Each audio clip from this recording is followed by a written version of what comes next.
I often tell students the hardest thing about calculus is actually understanding all the pre-calculus.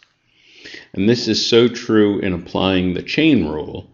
The chain rule is for taking derivatives of composite functions, and often the most confusing part is just figuring out which two functions are composed. So for example, in y equals 2x plus 3 to the power of 7. So first of all, notice that if we didn't have the chain rule, what we'd have to do is actually multiply this all out. We could use the binomial theorem, for example. We'd get this horrible polynomial with 8 terms. We'd take the derivative of each term, and we'd get this gigantic mess.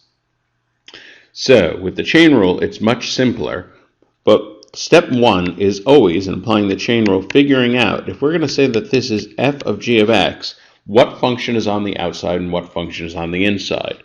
Well, here, the outside function is x to the 7th. We're plugging in x to the 7th, and what are we plugging into that? We're plugging in this function 2x plus 3. So when we plug 2x plus 3 into x to the 7th, we get the function that we have here.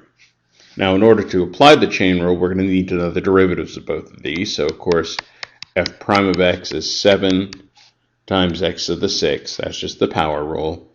And the derivative of 2x plus 3, well, that's just a line, of course, and the slope is 2.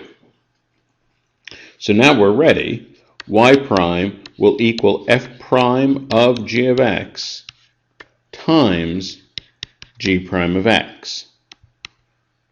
And so this is f prime, which is 7x to the 6th, but we're plugging in g. So it's 7 times 2x plus 3 to the 6th. And then times g of x, which is just 2. So this whole thing is 14 times 2x plus 3 to the power of 6. Now the second one, y equals x squared plus 1, square root of x squared plus 1. I'm going to rewrite this as x squared plus 1 to the power of 1/2. And so the outside function is just going to be the square root of x, or in other words, x to the 1/2. The inside function, g of x, is just x squared plus 1. Derivative of f of x is 1/2 x to the negative 1/2, or in other words, we could write that as 1 over 2 square root of x. Derivative of g of x is, of course, just 2x. So now we're ready to plug in to the full-blown formula. Y prime equals f prime of g of x times g prime of x.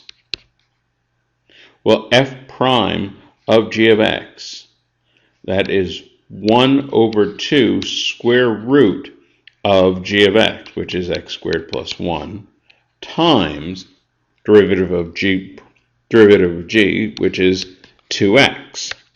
And of course, these 2's cancel, so what we get is x over the square root of x squared plus 1. And that is the derivative.